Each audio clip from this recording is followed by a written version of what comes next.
कि इस चौकीदार ने लाल बत्ती हटाई और गरीबों के घर सफेद बत्ती जलाई है।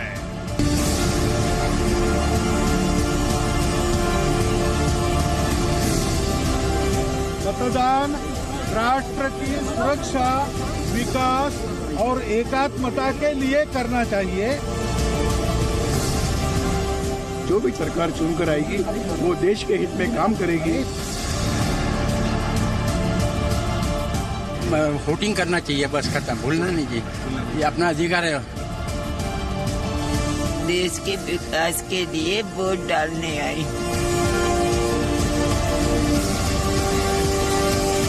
पिछले बार जितनी सीटें जीती थी उतनी पूरी सीटें हम जीतेंगे, ये मेरा विश्वास है। लंबी कतार वोटर्स की लग गई है।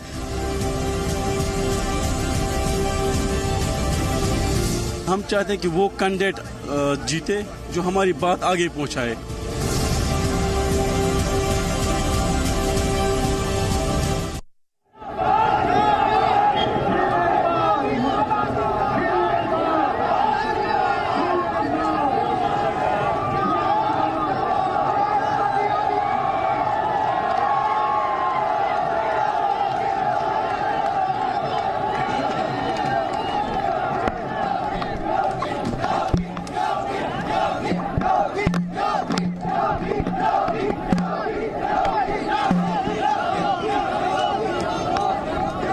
आगे बढ़ते रहे, सभी युवा साथी बढ़ते रहे, आगे हमारे युवा मोर्चा के साथी रास्ता बनाते रहे।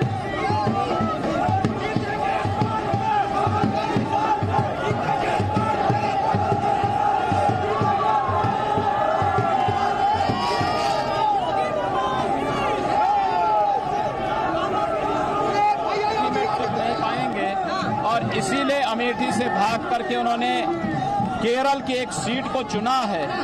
मुझे लगता है देश पूरा देख रहा है कांग्रेस की असलियत को और मुझे लगता है 23 मई का सबको इंतजार होगा। सपा बसपा गठबंधन की हवा निकल चुकी है।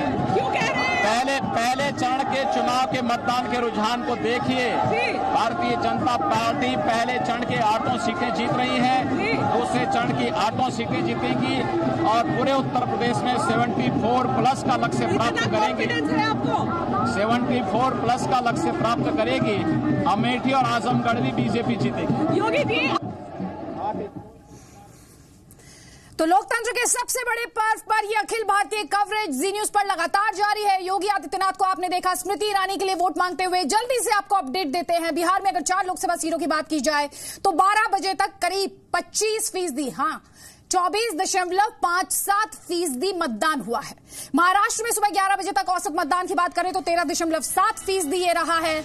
उत्तराखंड में सुबह 11 बजे तक औसत मतदान 23.78%। तो वेस्ट बंगाल में हाई वोटर टर्नआउट देखने को मिला है 38%। मिजोरम में 29.8%, मेघालय में 27%। ये 11 बजे तक का हम आपको आंकड़ा दे रहे हैं। यहां पर मणिपुर में 35% मतदान हुआ है और 11 बजे तक अगर हम कंपीटिंग स्टेट्स की बात करें, क्योंकि 18 राज्य और 2 यूटी में इस समय वोटिंग हो रही है, नागालैंड सबसे आगे रहा है, 48% वोटिंग हुई है वहां पर। तेलंगाना में 22.84% यानी करीब 23%। अरुणाचल प्रदेश में 27.48% मतदान रहा है। अंडमान में 11 बजे तक 14.3% मतदान रहा है। और साथ ही आपको बयानबाजी भी दिखा रहे हैं। महबूबा मुफ्ती अब यह आरोप लगा रही हैं कि वोटर को धमकाया जा रहा है। वोटर को धमकाने की बात महबूबा मुफ्ती कर रही हैं। और साथ ही बांदीपुरा से बहुत ही इंटरेस्टिंग तस्वीरें आई थी, उनका भी रुख करेंगे। लेकिन उससे पहले आपको 2 नामांकन की तस्वीरें हम दिखा रहे हैं। 2 रोड शो हैं। एक तरफ सोनिया गांधी हैं, उनके नामांकन से जुड़ा हुआ उनका रोड शो, और दूसरी तरफ स्मृति ईरानी। थोड़ी देर पहले आपने योगी आदित्यनाथ को भी सुना। अमेठी की तस्वीर जहां पर सोनिया गांधी, माफ कीजिएगा, स्मृति ईरानी ये कह रही हैं कि राहुल गांधी अमेठी के अलावा दूसरी जगह से इसीलिए चुनाव लड़ रहे हैं क्योंकि उन्होंने डर मान लिया है, उन्होंने अपनी हार मान ली है। उन्हें ये समझ आ गया है कि स्मृति ईरानी के सामने उनके पास कोई मौका नहीं है। ये बात राहुल गांधी समझ गए और इसीलिए उन्होंने वायनाड सीट से भी चुनाव लड़ने का मन बनाया। अब चाहे अमेठी की तस्वीर हो या रायबरेली की, दोनों ही नेताओं की बात करें तो स्मृति ईरानी और सोनिया गांधी दोनों ने ही अपने नामांकन से पहले अपने परिवार के साथ पूजा पाठ किया है और साथ ही योगी आदित्यनाथ को भी आप अमेठी में देख पा रहे हैं, जिन्होंने गांधी परिवार पर एक बड़ा हमला किया है। वो ये कह रहे हैं कि अमेठी को 4 पीढ़ियों बाद गांधी फैमिली से मुक्ति मिलेगी। अमेठी से राहुल गांधी नहीं जीत पाएंगे, ये सीएम योगी कह रहे हैं। साथ ही बीजेपी के यूपी में मिशन 74+ की बात वो कर रहे हैं। वो कह रहे हैं ये तय है कि इस बार हमारी पिछली बार से भी ज्यादा, बल्कि कहना चाहिए 74 से भी ज्यादा सीटें आने वाली हैं। और सभी 8 सीटें वेस्टर्न यूपी की जिन पर मतदान हो रहा है आज, वो कह रहे हैं कि यूपी में ये 8 सीटें आज के चरण में जहां पर मतदान हो रहा है बीजेपी ही जीतेगी। साथ ही कहा कांग्रेस मुक्त भारत का सपना अमेठी से पूरा होगा, क्योंकि योगी आदित्यनाथ कह रहे हैं कि स्मृति ईरानी राहुल गांधी को हरा देंगे। तो बड़ा हमला योगी आदित्यनाथ का गांधी परिवार पर, साथ ही स्पेसिफिकली अगर बात की जाए तो राहुल गांधी पर। स्मृति ईरानी के सपोर्ट में वोट मांगने के लिए योगी आदित्यनाथ पहुंचे हैं अमेठी, जो कि न सिर्फ कांग्रेस बल्कि गांधी परिवार का किला माना जाता है।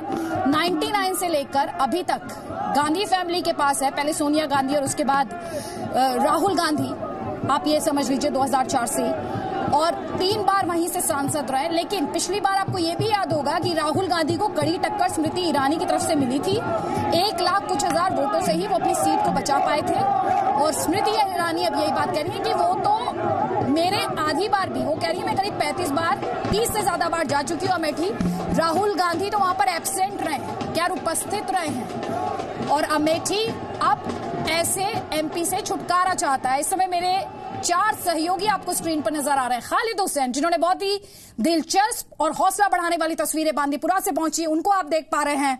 ब्रह्म प्रकाश दुबे आपको दिखाई दे रहे हैं, वो बागपत से हमारे साथ, रवि त्रिपाठी हमारे साथ देवबंद से हैं, और साथ ही प्रसाद बोसेकर को भी आप देख पा रहे हैं अपने स्क्रीन पर, हैदराबाद से हमारे साथ। लेकिन सबसे पहले रवि त्रिपाठी, आपका रुख करती हूँ। योगी आदित्यनाथ बहुत ही तीखे, उनके तेवर, गांधी परिवार पर हमला, और अमेठी में कह रहे हैं कि कांग्रेस को कोई नहीं बचा सकता।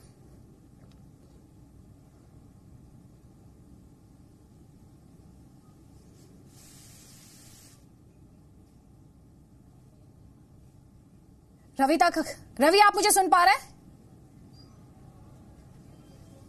कोई कसर छोड़ने वाली बीजेपी नहीं है। जो संदेश दे रहे हैं प्रधानमंत्री मोदी पहले पहुंचकर संदेश दे चुके हैं कि मेक इन अमेठी होगा, और उसके बाद उन्होंने बताया कि लोग याद रखेंगे कि अब राहुल गांधी को नहीं, स्मृति ईरानी को और बीजेपी के काम को याद करेंगे। उसी तरह से देखिए, और इस तरह से योगी आदित्यनाथ का वहां जाना और जिस तरह से एग्रेसिव कैंपेन किया जा रहा है। स्मृति ईरानी आप देखिए कि जिस दिन वायनाड में राहुल गांधी नॉमिनेशन करने जाते हैं, उस दिन स्मृति ईरानी अमेठी में रहती है। तो ये मैसेज दिया जाना कि भले आप छोड़ के भाग रहे हैं, लेकिन हम इस कंस्टिट्यूएंसी को नहीं छोड़ने वाले हैं और हम लगातार इसके डेवलपमेंट के लिए काम करेंगे, इसके विकास, क्योंकि अमेठी में डेवलपमेंट एक बड़ा मुद्दा है। अगर आप अमेठी जाती हैं तो आपको पता चलेगा कि वहां अभी भी एक डिग्री कॉलेज सरकारी नहीं है। वहां तमाम चीजों की दिक्कतें हैं, सड़क की दिक्कत है, तमाम जगह की दिक्कत है, और तमाम तरह की सुविधाएं जो आमतौर पर एक बड़े आदमी के कंस्टिट्यूएंसी में होनी चाहिए, वो वहां मौजूद नहीं है। तो कहीं ना कहीं ये सब चीजें बीजेपी को फायदा दे रही है, और इसी वजह से कहीं ना कहीं स्मृति ईरानी हो, प्रधानमंत्री मोदी हो या योगी जी हो, ये लगातार अटैक कर रहे हैं और कोशिश कर रहे हैं उस जनता को जो कहीं ना कहीं ये समझ चुकी है कि उनको डेवलपमेंट चाहिए, उनको बदलाव चाहिए।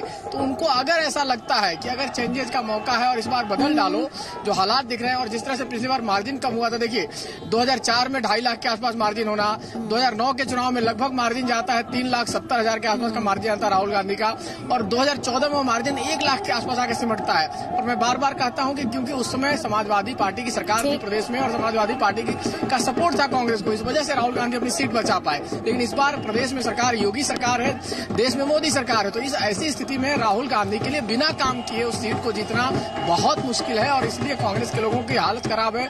दूसरे जगह से राहुल गांधी को नॉमिनेशन करवाया गया, चुनाव लड़ाया जा रहा है। हालांकि सीट टफ है, ऐसा नहीं है कहा कि एक तरफा सीट है, लेकिन राहुल गांधी को चुनाव जीतने के लिए बहुत मशक्कत करनी पड़ेगी। हो सकता है कि उनके लिए हार का सामना करना भी पड़ सकता है, ऐसी स्थिति भी बन सकती है। ठीक रवि, और वेस्टर्न यूपी की एक और इम्पोर्टेंट सीट बागपत का रुख कर लेते हैं। मेरे सहयोगी ब्रह्म प्रकाश दुबे भी वहां से हमारे साथ है। ब्रह्म, क्या बागपत जो है mostly rural dominated constituency, rural areas ज्यादा, क्या आपको वहां पर ट्रेंड दिखाई दे रहा है? महिलाएं कितनी बड़ी संख्या में आ रही हैं? थोड़ी देर पहले आपकी तस्वीरें भी, आपने जो तस्वीरें भेजी वो भी हमने देखी, जब एनसीसी के जो कैडेट्स थे वो स्वागत कर रहे थे फूल और ढोल के साथ।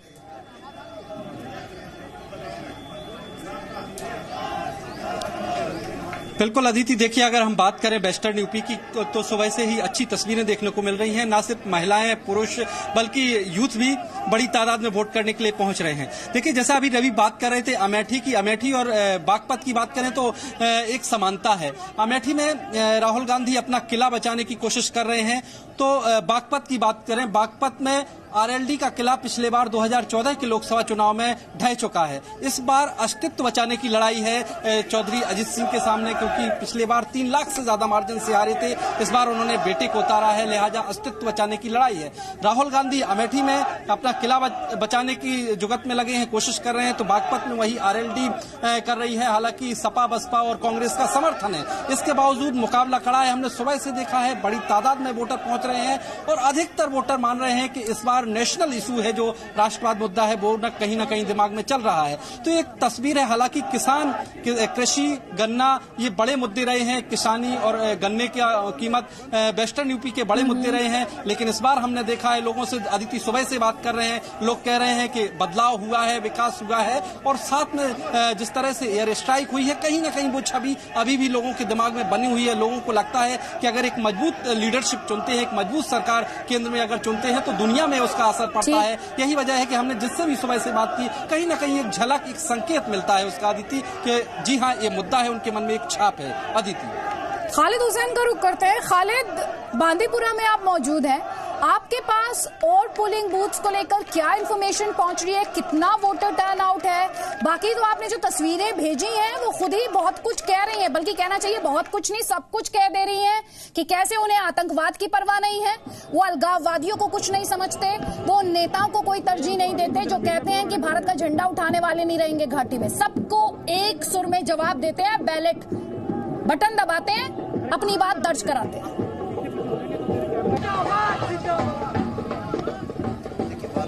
कॉन्स्टिट्यूंसी की अगर हम बात करें तो अब तक करीबन 12.5% मतदान जो है इस कॉन्स्टिट्यूंसी में दर्ज हुआ। ओवरऑल अगर जम्मू कश्मीर की बात करें तो 24% के करीब मतदान दर्ज हुआ। हालांकि इस वक्त जिस पोलिंग स्टेशन में मैं खड़ा हूं, ये जो बांडीपुरा का एक पुलिस स्टेशन है, यहाँ पर अब चूँकि लंच टाइम है, यहाँ की महिलाएं जो है कुछ भीड़ थोड़ी सी कम हुई है, लंच के लिए चले गए हैं लोग, लेकिन उम्मीद है कि फिर यहाँ भीड़ उमड़ेगी। लेकिन सुबह से जो भीड़ हमने देखी है वो निसंदेही उम्मीदों के विपरीत थी, क्योंकि यहाँ पर ये आंकड़े लगाए जा रहे थे बांडीपुरा इलाके में, क्योंकि ये इलाका ऐसा है जहाँ आए दिन एनकाउंटर्स की खबरें आती है। ऐसा था कि शायद कम मतदान होगा, लेकिन कुछ पोलिंग स्टेशन को छोड़कर बाकी पोलिंग स्टेशन पे अच्छा मतदान हुआ है। कम से कम अगर हम बात करें इस पोलिंग स्टेशन की जो सोनावारी में पड़ता है, नाइद खां पोलिंग स्टेशन, उसकी बात करें। इसके अलावा अगर हम पूरे बारामूला कॉन्स्टिट्यूंसी की बात करें तो ऊड़ी में बहुत अच्छा मतदान हुआ है, वहाँ सबसे ज़्यादा मतदान हुआ है। कुपवारा, हिंदवारा और पटन में मतदान हुआ है, लेकिन यहाँ पे 1-2 जगह हिंसा की घटनाएं भी सामने आई है। हाजिन के इंद्रकूट इलाके में एक हिंसा वारदात हुई है, जहाँ ईवीएम को जलाने की कोशिश की गई, हालांकि सुरक्षा बलों ने उसको विफल कर दिया। वहीं सुरक्षा की अगर हम बात करें तो सुरक्षा बड़ी अतिरिक्त बना दी गई है। करीबन 100 कंपनियां सीआरपीएफ की इस कॉन्स्टिट्यूंसी में तैनात हैं, और इसके अलावा Jammu Kashmir police special task force को जॉब दिया गया है कि पोलिंग स्टेशन और मतदाताओं को सुरक्षित फील करवाए। और यही वजह है कि आज जोग दर जोग जो है लोग निकले हैं और मतदान केंद्र पर पहुंचकर उन्हें मतदान किया है। जी, और हम भी लगातार जी न्यूज के माध्यम से अपील कर रहे हैं, वोटिंग की कतार टूटनी नहीं चाहिए, मतदान रुकना नहीं चाहिए, हर घंटे के साथ मतदान रफ्तार पकड़े, बस यही अपील हमारी है। वोटिंग सिर्फ आपका अधिकार नहीं, आपकी ड्यूटी भी है। मेरे सहयोगी अश्विनी भी जुड़ गए हैं, नोएडा सीट से हमारे साथ हैं। अश्विनी, आप जहां पर हैं वहां पर किस तरह का पैटर्न देखने को मिल रहा है? क्या महिलाएं ज्यादा आ रही हैं या बराबर आ रही हैं जितनी संख्या में पुरुष पहुंच रहे हैं? क्या वहां पर भी केंद्रीय मंत्री महेश चंद्र शर्मा की किस्मत दांव पर लगी है? क्या चल रहा है?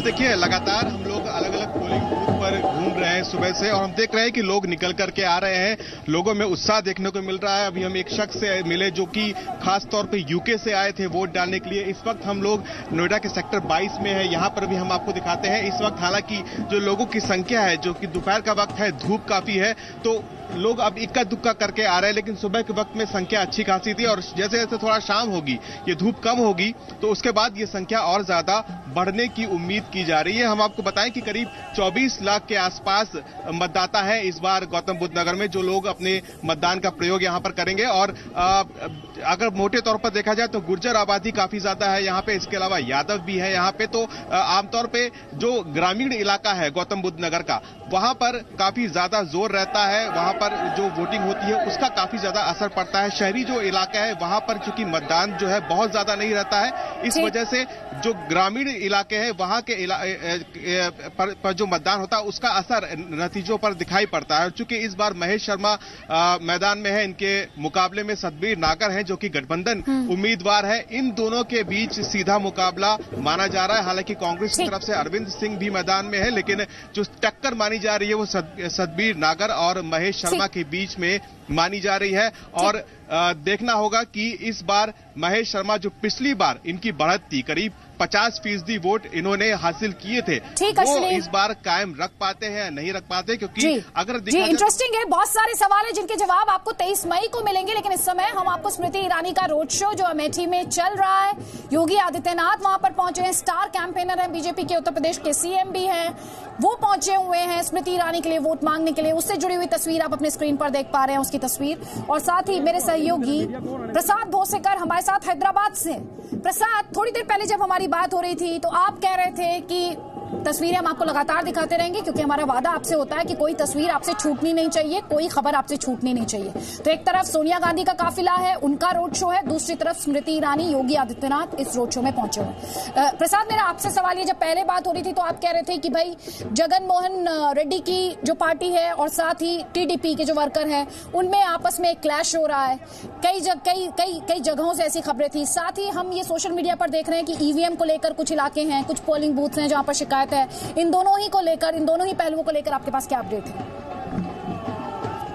देखिए, अभी भी आंध्र प्रदेश में स्थिति थोड़ी चिंताजनक जरूर बनी हुई है।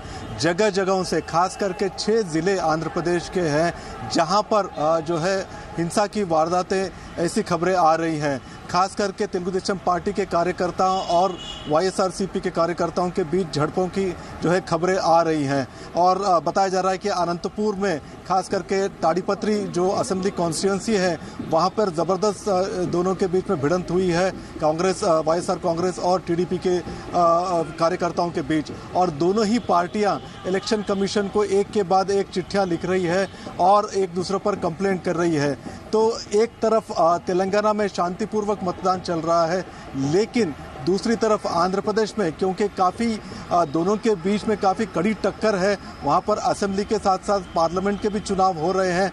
चंद्रबाबू नायडू एक तरफ अपनी वजूद की लड़ाई लड़ रहे हैं, वहीं जगन मोहन रेड्डी जबरदस्त उनको टक्कर दे रहे हैं। तो ये अभी कुछ देर, अभी 2-3 घंटे बाकी जरूर है, लेकिन यहाँ पर फोकस लगाना काफी जरूरी है, क्योंकि आंध्र प्रदेश में। एक सेकंड के लिए मैं रोक रही हूँ आपको। आप जो खबर दे रहे हैं उसी से जुड़ी हुई खबर है। पहले दौर के मतदान के दौरान जो झड़प की बात आप कर रहे हैं, उसमें जान जाने की खबर मिल रही है।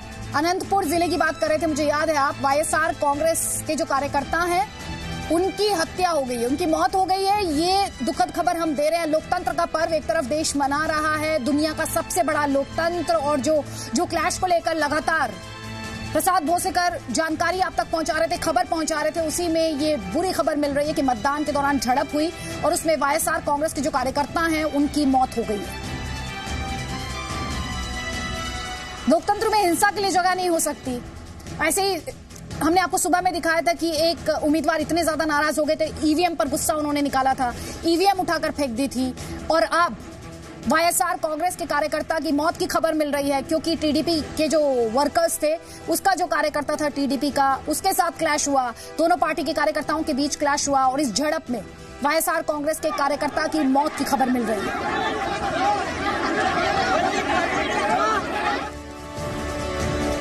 तो बेहद ही दुखद खबर ये, क्योंकि लोकतंत्र में हिंसा के लिए जगह नहीं है। आपसे हम बार बार अपील कर रहे हैं कि हिंसा नहीं, मताधिकार जो आपका अधिकार भी है, आपकी ताकत भी है, उसका आप इस्तेमाल कीजिए।